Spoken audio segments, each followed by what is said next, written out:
Hola a todos, ¿cómo están? Es un placer contactarlos a través de este video tutorial en donde nos enfocaremos en los modal verbs o los verbos modales. Bien, como para comenzar la idea de, qué es un verbo modal, nosotros hacemos referencia a algunos verbos que ayudan a otros verbos a expresar un significado en particular en la oración. Estos verbos modales son complementarios ya que no funcionan si no están acompañados de otro verbo. En una oración, la estructura que nosotros podemos identificar es el sujeto, que por sujeto entendemos a lo que es personas, cosas, animales, etc. Como así también los pronombres personales, I, you, he, she.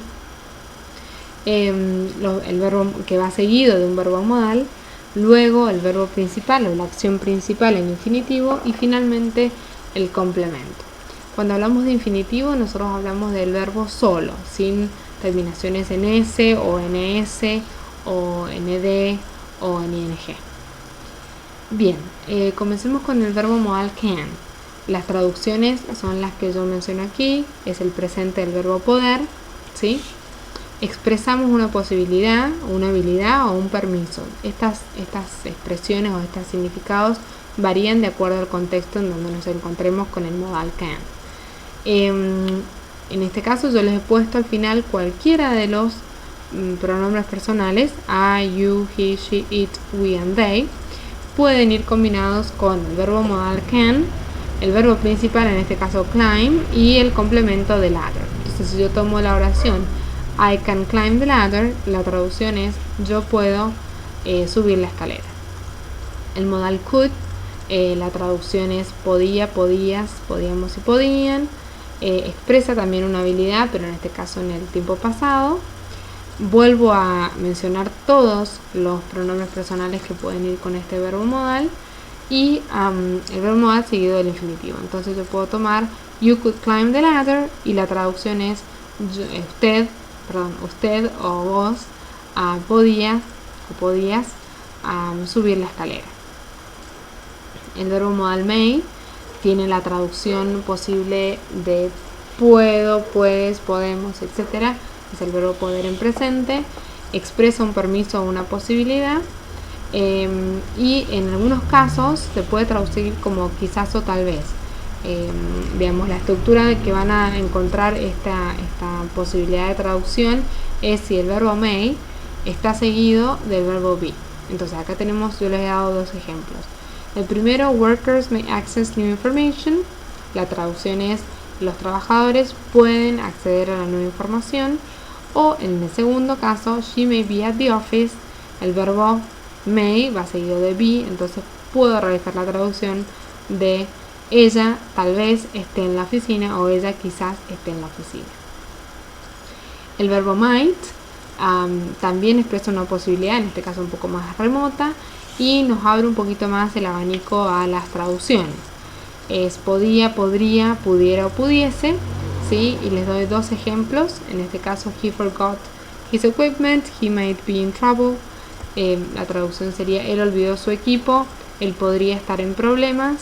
Y la segunda opción, bueno, también les vuelvo a dar todos los pronombres personales.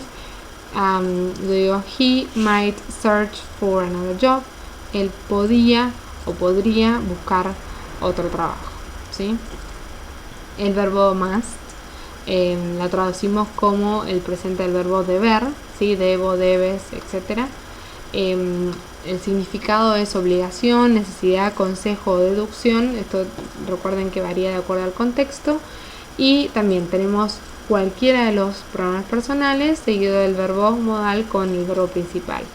Entonces si decimos we must buy new gloves, la traducción es nosotros debemos comprar guantes nuevos.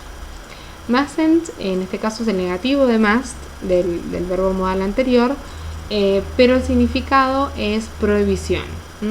También podemos tener cualquier pronombre personal. La idea es utilizar mustn't y luego el verbo en infinitivo. Entonces tomamos she mustn't smoke here. La traducción es ella no debe fumar aquí. Seguimos con should. Should expresa un consejo o algún tipo de instrucción.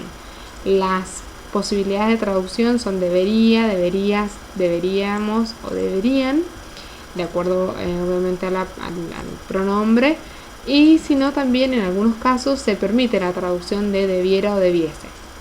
Eso tenemos que ser muy meticulosos en el momento de la identificación en un contexto. El ejemplo que les doy acá es I should wear helmet o cualquiera de los otros pronombres, y sería yo debería utilizar o usar un casco. Ought to también es un verbo modal que digamos es un sinónimo de should, del previo, del modal previo. También las traducciones son debería, debiera o debiese, pero en el caso de que este ought to indique obligación, podemos traducirlo como el presente del verbo deber, ¿sí? Yo debo, tú debes, él debe, etc. Hay otras expresiones que son equivalentes a los verbos modales, en este caso la expresión be able to, que hace referencia digamos, a la habilidad, ¿sí? Y permite conjugar el verbo can en distintos tiempos verbales, como por ejemplo en el futuro, que con el verbo can no lo podemos hacer. También podemos expresarlo en el pasado. Les he dado acá dos ejemplos. I was able to run, yo era capaz de correr, o I will be able to run, yo seré capaz de correr. Las otras expresiones como have to y has to hacen referencia también a obligación, son sinónimos del must. Las traducciones pueden ser deber, como el presente del verbo deber, o tener que, y hacemos referencia a have to y has to de acuerdo al pronombre que utilicemos. Si usamos I, you, we or they, vamos a usar have to, y si usamos he, she, it, vamos a usar has to.